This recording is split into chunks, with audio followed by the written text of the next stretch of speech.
Hello, everyone. Welcome back to the Hustler's Mindset Podcast. I'm your host, Caesar. Today, we have an amazing special episode. One of my dearest friends, clients, and just great human person, Sarah. Hello. I love you so much. Thank you so much for doing this. Thank you for coming out. You are the epitome of the hustler story and the mindset that comes with that. So I can't wait to dive in. There's so many questions. There's so many things I really need to know and want to know and pick your brain. Yeah. But first, I want the people to know, maybe someone hasn't seen you before. They don't know who you are. Introduce yourself. What do you do and what are you up to now? What's up, guys? I am Sarah O'Flaherty. I live here in the Hudson Valley. Entrepreneur at its finest. I own a salon here in Newburgh, New York, and I own a beauty e-commerce company, Sagar Beauty, online. And then I'm a mommy, just trying to be all the things. Yeah. I could say more, but you'll figure it all out. We'll get into it for sure. But the first part that I want to really dive into and what I dive into is the past, right? Where does your upbringing, how did you get your hustle mindset? Where did that come from? There's so many questions that come with that. So describe a little bit of your upbringing and when did you know that you were going to be a hustler? When was that? So I'm the oldest of four beautiful siblings of mine. And life was definitely like a beautiful life. My parents were amazing, but it was definitely like not the easiest life, I definitely struggled my entire life with like academics, school. I was like the girl that was like, getting my tests read to me and having trouble focusing. Like I was all the things. I was the girl in the banana splits club because my parents got divorced. Like if any program I was in, I was in. I didn't even know there was a banana splits club. Oh yeah, it's called banana splits. I don't even know if they do that anymore. Yeah. But it's like your parents are getting divorced. It's called banana splits club. Wow. So like I was, I struggled from like such a young age as well, but I was a really good athlete, like really good as far as determination, like that kind of stuff, but struggled on the academic side. The focusing, the just school stuff. Like I never was. So really great at that. I couldn't pass. Like I was okay. I did good, but like I was struggle. But I got along with the teachers and that like helped me push through. So, being the oldest of four and my parents getting divorced at such a young age really put me in a spot of like having to grow up fast. Okay. Essentially that's really, I think, where it took off. My mom had to work. My dad was a full-time. He worked for New Jersey Transit. If a track got derailed, he wouldn't be home for days. Once my parents got separated, my mom had to go to work. So like I really had to take on that role as a parent or, just to your siblings. To my siblings. Yeah. So that's where it really took off as far as becoming responsible, becoming I guess that's the best word, just responsible at such a young age, which is sometimes not such a good thing, but it is a good thing. It just depends on, what therapist is looking at it. Yeah. Right? Like, which one, Depending I had to grow up fast. On your session. Yeah, it depends, So that's really where it took off. And then just hitting like really just hard points in life, of, going through the divorce process was always hard. When my mom started dating, that was hard. I was always in therapy. I was, it's just such a hard thing when you don't realize like the childhood trauma stuff that really affects you at such a young age. That really makes you stronger. Yeah. Yeah. And when was it that you like, obviously you had to take on a parenting role to your siblings, but when was it that you were like, I'm gonna start? So not until my later 20s, but I'll back it up a little bit. So when I was like 15, I went right to work. Okay. I was the girl that was rolling quarters to try to like we didn't have it like that. So like my mom, I wanted Nike sneakers, but we were shopping at Payless, right? The 2-for-1s. I don't know if anyone remembers that. Like, and I wanted new like Nikes or whatever the brand was at the time. And I would like roll my mom's quarters and like, you remember the big water jugs, and my parents would put like quarters in there. So I was always a hustler like that, like always trying to get money, like always trying to do chores for extra money. I would go and shovel like driveways. Oh, that's fire. Yeah, like stuff like Yes. that. So the hustler mindset really started as far as like, I was like always a grinder. So at 15 years old, I went and worked for a tanning salon, and I was like, I remember just working so much at such a young age, and then it became 17 years old. I almost didn't graduate high school, and I was just like, I just wanted to work. I didn't care about school. I didn't care about college. I loved playing sports, but then it started to shift. I never was going to play sports to go to college, because I was like into just hanging out with friends and working and just being an adult kind of, instead of a kid, which again, it depends on which therapist you're talking to. It's just not a good, like, I just kind of skipped all that. Right. You know? So it launched you early into having to hustle. Yes.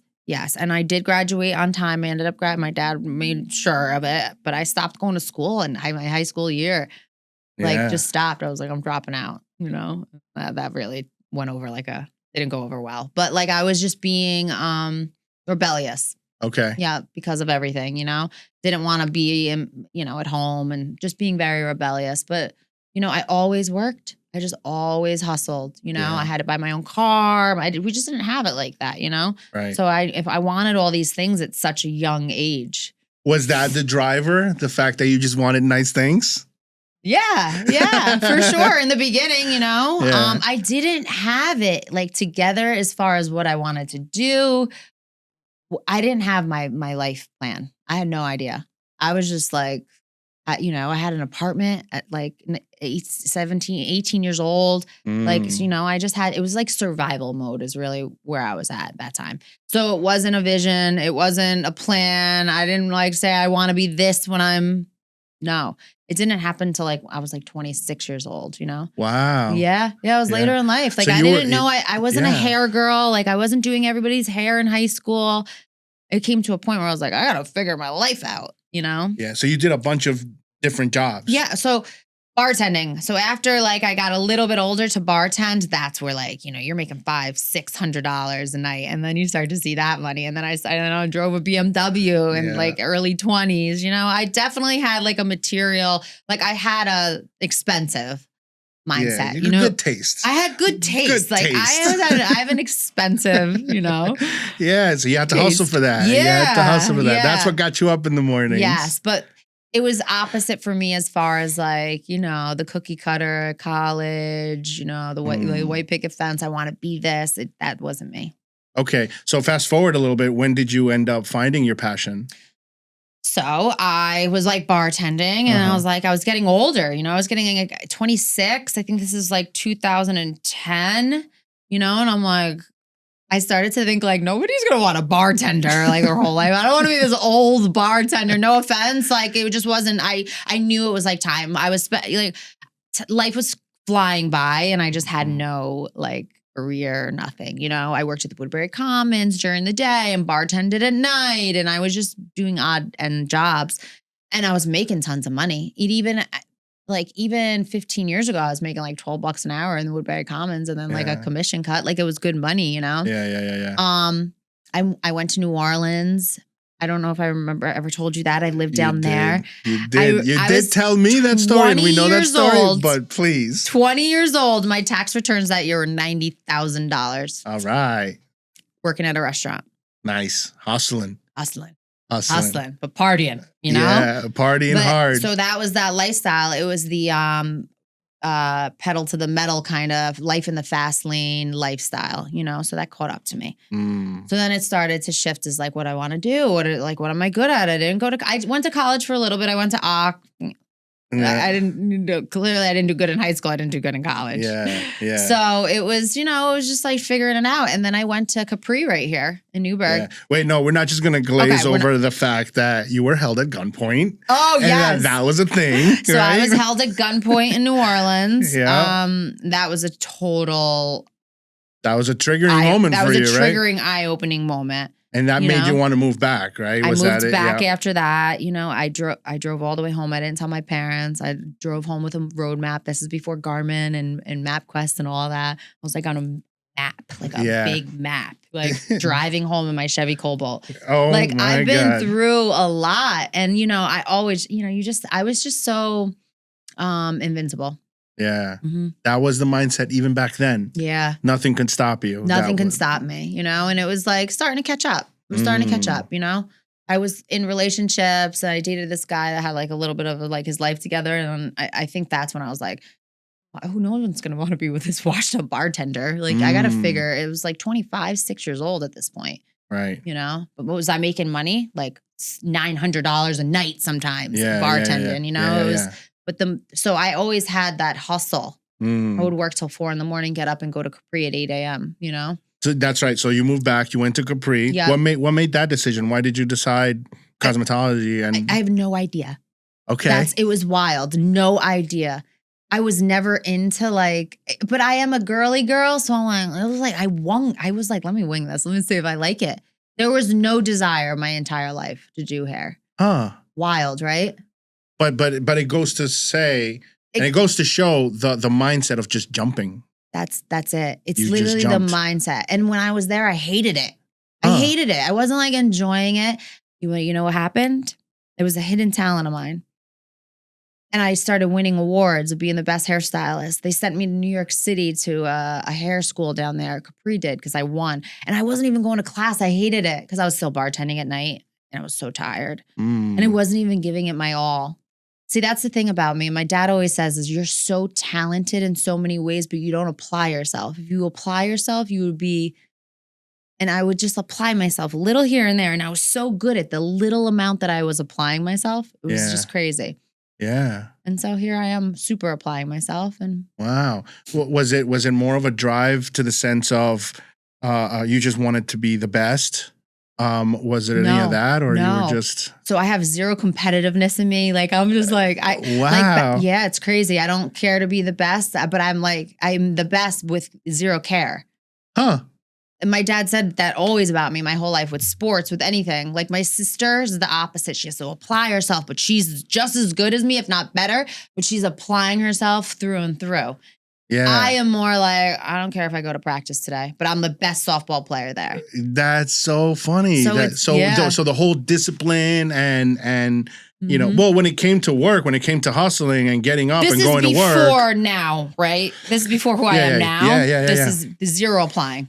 Wow. myself. And you still made it. And I still was making it. And then it started to like, that's where the mindset really started to shift. It's like, wow, I'm really like, I barely wanted to go to hair school. I didn't even care. I hated everything about it. I was exhausted. I was drained. I was probably going through bad relationships. Like my mind wasn't there. But I just started to see like how good I was at hair and how like I won all these awards. And I still had to, I didn't even finish my hours because I never went. I had to pay the school $1,000 to make up my hours. Like I did it all backwards. Wow, that's so cool though. That's a hustle story. You know what I mean? And the ongoing theme I'm seeing here is just do it. Just keep doing it. Well, and that's my thing. Mm-hmm. It's like failure is not an option. Yeah. We'll definitely get into that. We'll jump into that soon. But okay, so fast forward, right? You got your license. You started doing hair, Mhm. and then it took off. Nope. Okay. Nope. I worked for somebody. Uh-huh. I hated it. I hated the salon. I was still going out and partying, coming in like a mess, not applying, but I was good, you know? Okay. But I wasn't applying myself. I had like everything else had my attention. Mm. Boys, relationships, going out, like getting off of work quick. Like, you know, what time is it? Is it almost I wasn't in it. And then, then it just became, that is when, so then I started to, I was working there more and I started to like it a little bit more. I got out of a really bad relationship. I feel like it always happens that way too. It depends on everything that is going on in your life. And it was probably the relationship that was holding me back a little bit. And then I got out of the relationship and then I started to really, focus a little bit more. And that was it. So after you left that relationship, that's that when it clicked for you that you needed to apply yourself? That's when it started to click a little bit. Yeah. And I went into work and I was like, I'm going to start my own business. And I was thinking about it for like a week. Okay. And that's when I was like, I'm going to start a mobile salon. And I quit. And I had literally zero clientele. I wasn't even taking clients at that salon. I was just an assistant. I wasn't even a stylist yet. Wow. And then I started Heaven on Wheels with my mom. How was that? That was probably the hardest time. Like that was hard because this old Snap-on truck, like with like air brakes and what's the steering where it's like, jerky. It was so hard. And filling the water, oh my God, it was just so hard, but it was so much fun. Yeah. It was so much fun. We did, how you always want me to go to like big events and do all that. Like I used to do that all the time. That's why like in 2025, you're like, I'm like, but like all those vendor events and networking things like that, we had a lot of fun. And that's when it really started to take off. Yeah. But it didn't take off. But as far as the mindset and the hustle and the being focused and wanting to be there, that's when it started. But financially, like that, it wasn't there yet, Right. And then you graduated from the mobile to your own spot. Yep. And then I just, so, I was going to the mansion all the time. Oh, because it's right there. It's right. My salon's right in front of And it was like when it just opened. Literally. Oh, you know it. And I was always there. It's a gentleman's club here in the Hudson Valley. Yeah, it was more like your club. It was like Sarah's club. Like I ran the place. But, it was just a fun place to go, especially when it first opened. And I would go there and the owner obviously owned the salon. Mm-hmm. And it was just empty. It was empty and it was just sat there. Somebody actually made it a salon. So it was done. But it sat there. They like owned it for like a couple months and then just like left. Wow. And so it sat there. It was like more of a tanning salon, nail salon kind of thing. So it was all done.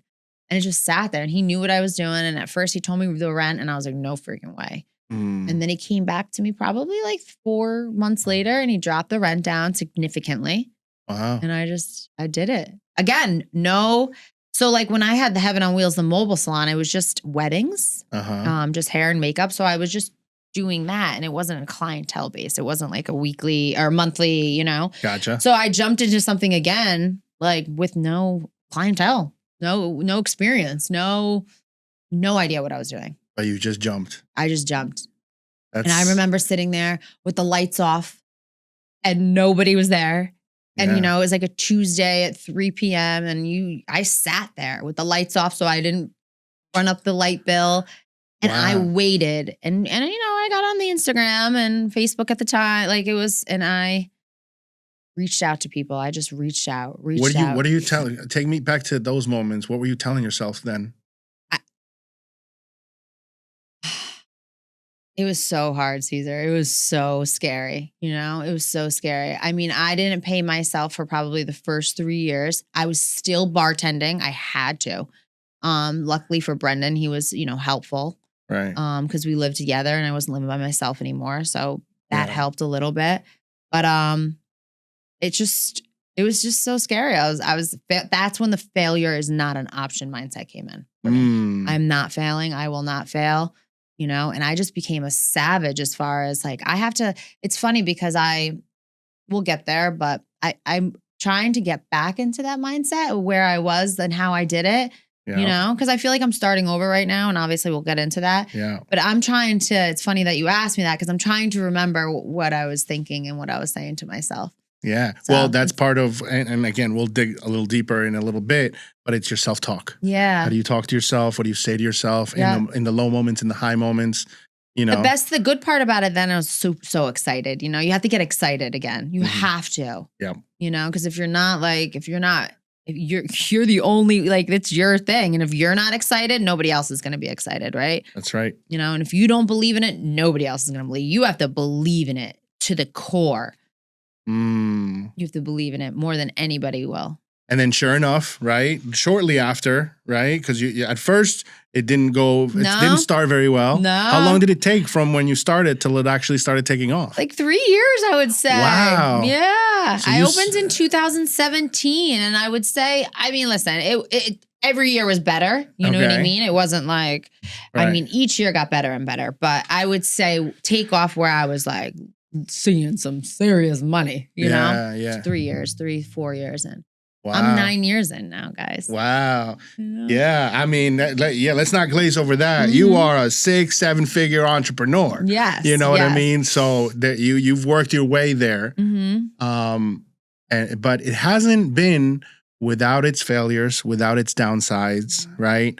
And that's just one of the main reasons why I wanted you on here, because a lot of people quit Yep. when things are tough, when things are down, when you're not at your best, when you took a chance on yourself and you failed. Yeah, because everybody is weak. Ooh, okay. Talk about it. People don't know how to put in the time and put in that filthy grit of your whole entire existence. Yeah. You know, blood, sweat, and tears, the grit. Like, people just give up. This is a weak society anymore. If you are not giving it, I'm talking, and I said this, you've heard me say this before, 3 to 5 years of, like, I'm talking grinding. I'm not talking half-assing. I'm not talking, you're setting boundaries and standards and not working on the weekends. Like, that's all. You see this stuff on Instagram and this hustle culture right now, and it's fucking bullshit. Yeah. Yeah. If you aren't like foot down, head back grinding to like you want to just cry every night when you go home for the first 3 to 5 years, then I don't want to hear it. I don't want to hear it. That's why you're not where you're at. You gotta put in the blood, sweat, and tears. And everybody's like setting these boundaries, and it's like, no, that's such bullshit. And don't get me wrong, I ran myself to the ground. I've come to the burnout phase. I get it, but like that, you just can't. Not if you're not there. That is my advice. Somebody else might disagree with that. Probably a lot of people, actually. Yeah. You know? Well, so the argument there is you sacrifice a lot of things, family life, relationships. I feel like I lost the first 2 years of my son's life. Breastfeeding, I had to give up all the things that I loved. Oof. Okay. Like, yeah. That's the rough parts. Yeah. Right. Yeah. And honestly, one of the main consistent themes that you guys will probably now see is every time I speak to 5, 6, 7 figure entrepreneurs, there's a common theme where at some point they've lost it all. Yeah. Or they've not once, not twice, probably multiple times where they've seen the ups and then they've crashed all the way down. You know what I mean?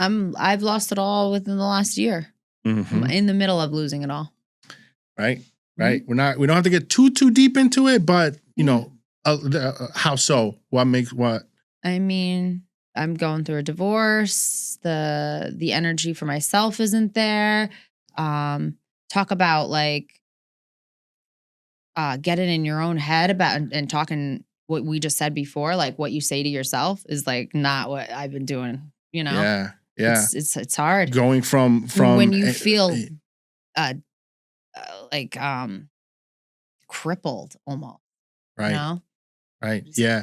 From being to the highest of highs of having all the girls around you, and at one point, how many girls did you have working with you? 8, 9. Like there was it was great. But let me tell you what, I will not go back to that ever again. That's not one thing I miss. Yeah. Why? You don't like working with others? That's not your thing? No, I do, but I just think that everything has changed so much. And I am just like an old school, I just have an old school mindset. Right. And I can't understand the new mindset. Yeah. I just don't understand it. Like how I said, like people set boundaries and this. There's and a lot of people that just want things handed to them. Yeah, that like they I see these people are like, no, I'm only working from 10 to 6. I never had a time. You effing kidding me? No. Yeah. So like, I don't know. I just don't align with those people. Right. So, but that's a lot of the people right now. So it's just hard. They found their way out. Yes. They found their way out, and you like we were just saying, your personal life took a huge toll on your business. Yes. And all of your businesses, because obviously that was the other thing that we'll get into is you started one business, but then you started another, and then you started another, and then you started another. Right. And that also did not help you as much as right? That's totally valid. I think sometimes when you're doing too much, you can't pour into the one thing. You can't give. Like Angels was my baby, but I never went to business classes. I'm not that, like, I've learned it all myself. This is all self-made and self-taught. Like, I don't really know, like how to run a business, to be honest with you. I like half the time I'm winging it, and I'm learning as I go, but I don't have the knowledge like, these big companies do. Some people, they can create these, I'm just learning as I go kind of thing, and I Systems, take courses and I processes, further my education and stuff, but it's kind of, so I've learned a lot. I've learned what not to do, and I've just spread myself thin. Right. You know? But then again, going back to that self-talk, when and I've been there with you when, you're on the negative side of that. I've been lately, yeah. So how do you bounce back from that? What do you tell yourself even like now? So I do know one thing, and that is that I am super resilient and that there is going to be an amazing comeback. Like I know that I've read and I've listened to podcasts and other entrepreneurs and people that inspire me. Like I'm talking the big people, and they hit rock bottom too. In middle of their career or the middle of the midst of it. Yeah. So I do know that there is like going to be a comeback. Yeah. Sometimes you just need that. Yeah. And then I think it's just a good reset too at the end of the day. Yeah, it builds you back stronger. Yeah. And you learn what not to do, what to do, and how you want to do it this time. And I think I needed it. Yeah. I think we all need that. And it's, some people just don't know how to navigate that, and realize that that's a blessing and instead of a curse, Do you have any regrets? Or it's just more of like No, I don't. I don't have any regrets. A little like as far as maybe like taking time away from Graham, like stuff like that, but that's part of it. And that's just what it is. And he's going to respect me even more for it one day, Right. So it's the balance, but I have zero regrets. I really do. That's so cool. I really don't. Yeah. Yeah. No, that's great. And then, fast forward, right? Today, you're in a healthier relationship, right? You're in a better place when it comes to the personal life, which is setting you up for that comeback. I lied. I do have a regret. I wish I started sooner. Oh, talk about it. To an extent, right? Because I don't think if I started sooner, I would be where I am and I would have known and yada, yada, yada, right? But I mean, man, if I started at 23 or 24, okay, I feel like because you still feel like you started a little late. But it's never too late, right? Again, and I just feel like when you're ready, you're ready. And if I started early, I wouldn't have been ready. I may have failed even harder or whatever the case may be. But I definitely wish that I was more focused earlier, put it that way. And then, yeah, that's probably it. Not a regret though, but just kind of like something that you wish you could have done a little differently. Like, man. Okay. So as an entrepreneur, there's a big lesson, right? When, there comes a moment when you realize, and I know this, I've lived it, I'm still living it, is when you realize that you can't do everything yourself. Yeah. You are someone that's like me in that sense, that likes to do everything herself. Yeah. Because you never really had the help and you've had to do it yourself. So, and I can relate to that. But when did you realize, or when was it that you were like, I can't do this by myself? I can't go where I need to go by myself. When was that? I realized that earlier on, the bigger I got, like, that's when it really started to like, I can't do this by myself. But then again, let's go back to like me not being like a full on taking business courses. I don't know how to manage people. I don't know how to I don't know how to put the CEO, this, that, like, I'm like all these words. This is like, I don't know what the hell I'm doing. Like an employee manual. Why, I'm just like winging it, Yeah. So that's where it's like tough. Cause I started to just like wing things. I think I'm just good in my craft.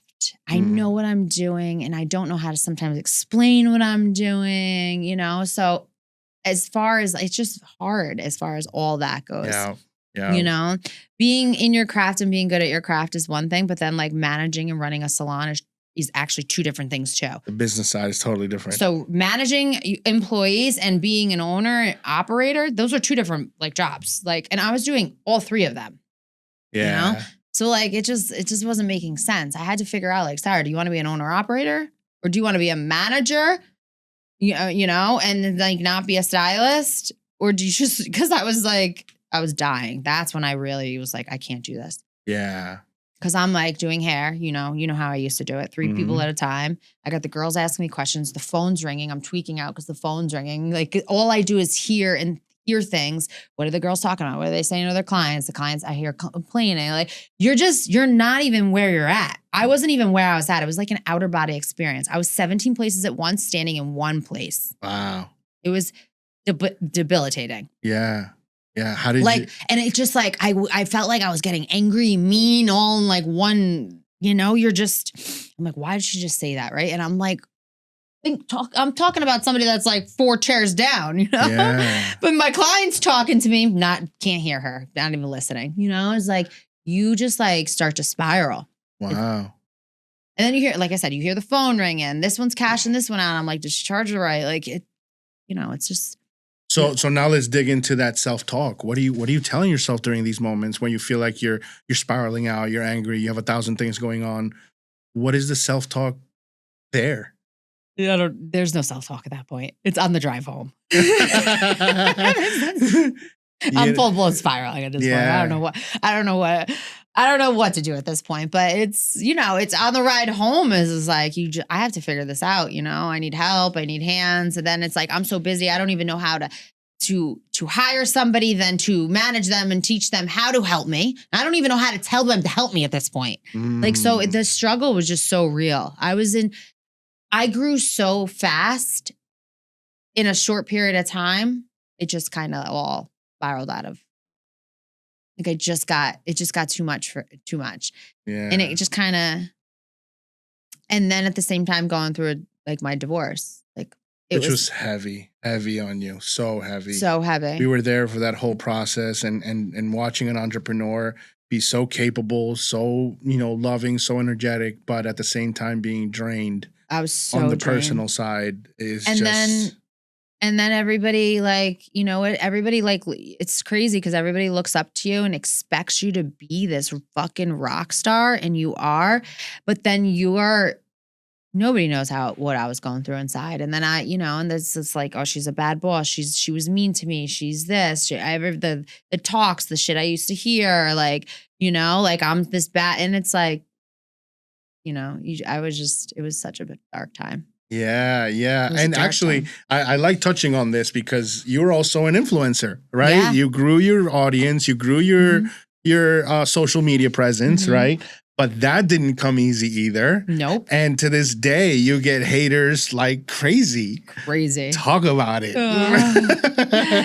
Actually, the hater culture has been pretty down lately, but I've taken a step back from that even, Yeah. I feel like I haven't been myself. I feel like, I'm a funny person and I'm like goofy and I say funny shit, and I just feel like I haven't been myself in a long time. So the hater stuff has been like a little down when I'm really like on it, but that was hard. That was so hard. So take me back then to when it was hard. How did you navigate that? A lot of people, and I bring it up because a lot of people freeze and stop and don't go online because one person said one thing. Yeah. How did you get through that? So it was not so much the anonymous random people like that are just coming through, right? Who I don't know and don't care. It was more of the people that I knew and the chatter I would hear throughout the town. So people that were close. Yes. That was probably the most crippling thing to really go through. Like people were just talking about me left and right. My own family, not my family wasn't talking bad, but like, why is she doing it? Like, but then like friends would talk about me. I mean, people, this whole town, this whole goddamn town. Yeah. Well, you were also very open, and that was we always thought, as your team at the time, that it was a superpower because it was just like not a lot of people are willing to be that open, but it also, it exposed you a lot. It just exposes you. That's all, And so how did you? Now let's go to the mindset of that. Yeah. What made you be like, I'm going to put it out there. I'm going to tell everybody my story. I'm going to tell everybody what I'm going through. I'm going to your divorce is very public. How? Why? Why did I do it? Yeah. Why did you put it out there like that? Why was that a thing? Know how many people were struggling, and the more I talked about it, the more it wasn't for followers or likes or any of that. It was literally to help people. Like I helped so many people, so many women, and actually so many men, Mm. and then to the point it got overwhelming. I'm like, I can't even keep up with the DMs and stuff. But people struggle with relationships more than anything.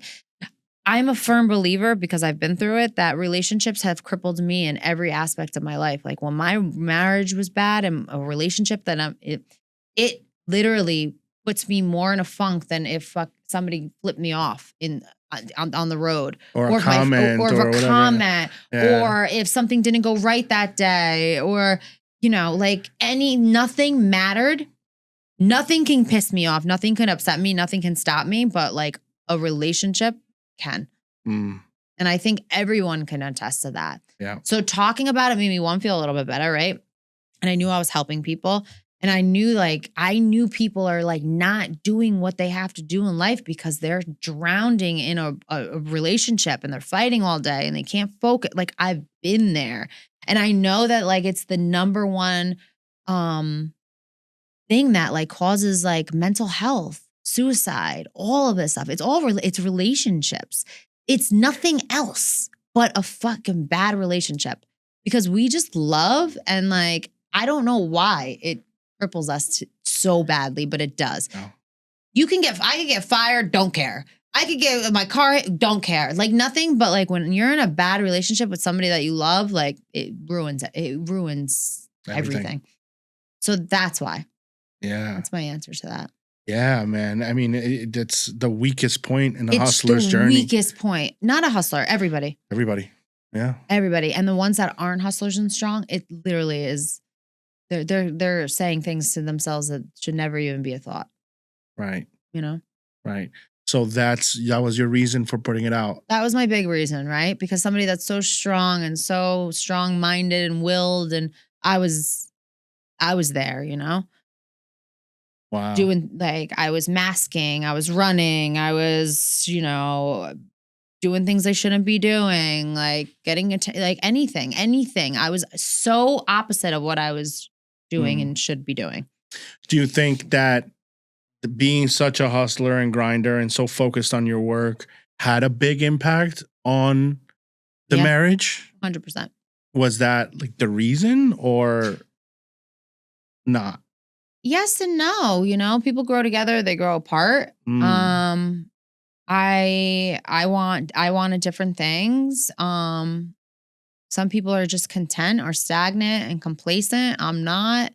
It definitely took a separation, as far as, because I was working so much. I was masking too, Yeah. with work, my problems, and just burying them. Yeah. And money meant more at that point. I didn't care. Like, Okay.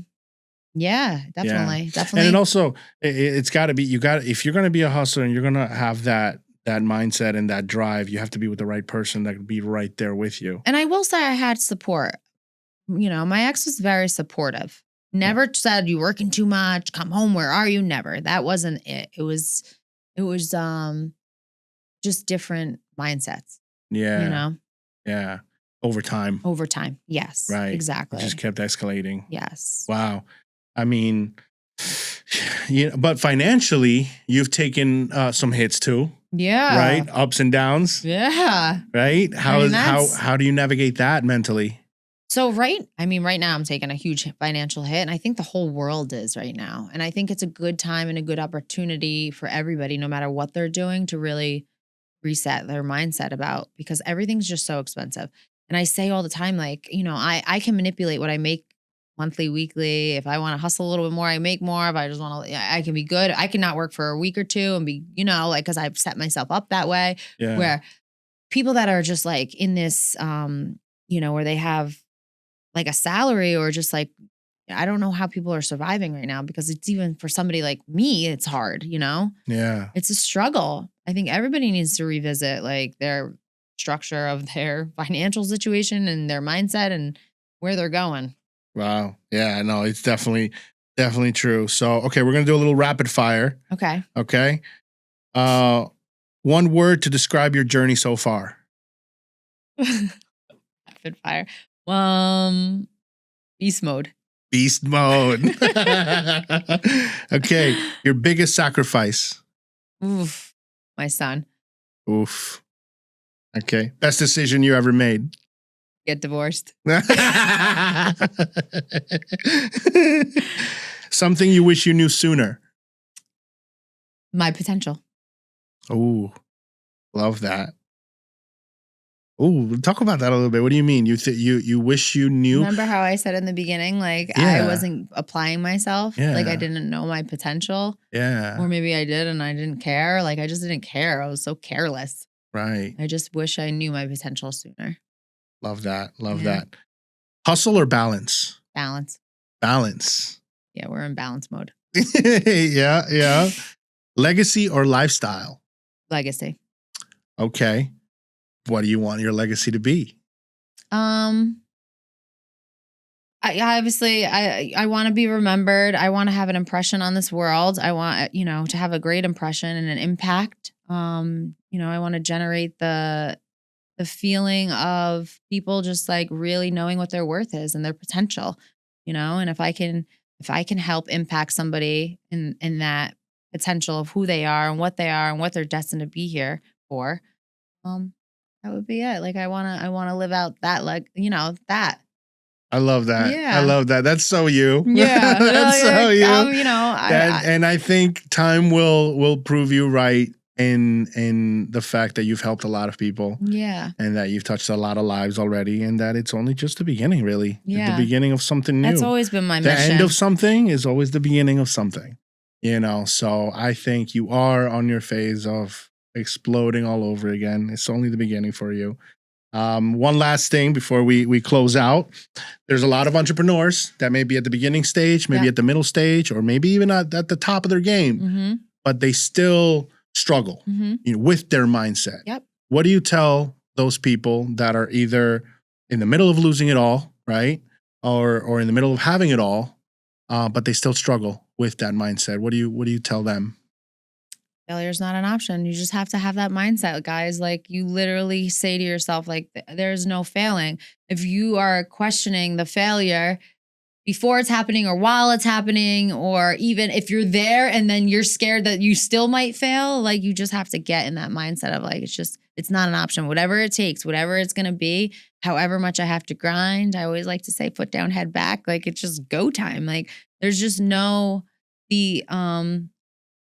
the limiting yourself is just not, it's not an option. Yeah. Oh, there's a big aspect of your life Mhm. that we didn't touch, and it's massive to you. It's your faith. Mm-hmm. It's how close you are to God. Yep. When Yep. did you find that? When did you find God in your life, and how has that helped you?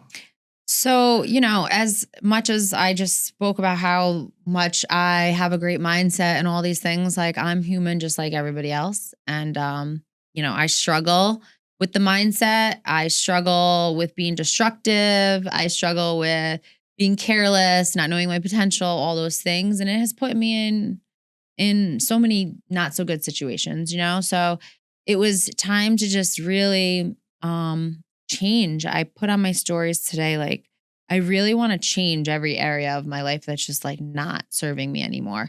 And I said it like it was so simple. Like I'm backing my car into like spots, and then Mhm. usually I just pull in. Yeah. Like I want to change everything that's just no longer serving me and making me better. Everything, like a silly thing like that. Like everybody says, "Oh, back in." That's like the way to park, right? Yeah. And I started doing it. I don't know why. It's like whatever it's gonna take and be to be better, and God has helped me with that. He's pushed me. And being heavy in scripture, it's literally like, it's the most release ever. That's amazing. It's That's amazing. It's the best thing ever. I've never felt better, Yeah. and I go to church, every Sunday for the most part, and I cry, and, I don't feel like I have to be strong. I'm going to cry right now. And I just, it's good. Everybody should be doing it. I love that. Yeah. Thank you so much. You're you welcome. are a star. Thank you. You've always been. Thank you. And thank you. We love you. I love you guys so thank much. you so much for the episode. Thank you Always. guys for tuning in. I'm excited. I just want to say something. I want to say how proud I am of you. Thank you. Like, how many years has this taken? You're a rock star, and so many good things are going to happen for you, and I'm very proud of you. Thank you Honored so to much. be in your life. Thank you. It's an honor to be in yours as well. You know, thank you so much. Tune in, go check her out. If you need extensions, if you need hair products, if you need beauty products, if you need anything, or if you just need someone to talk to and to bring you out of whatever funk you're in, that's your girl right there. Good girl. All right. Thank you so much. Yes. Bye, guys. Bye.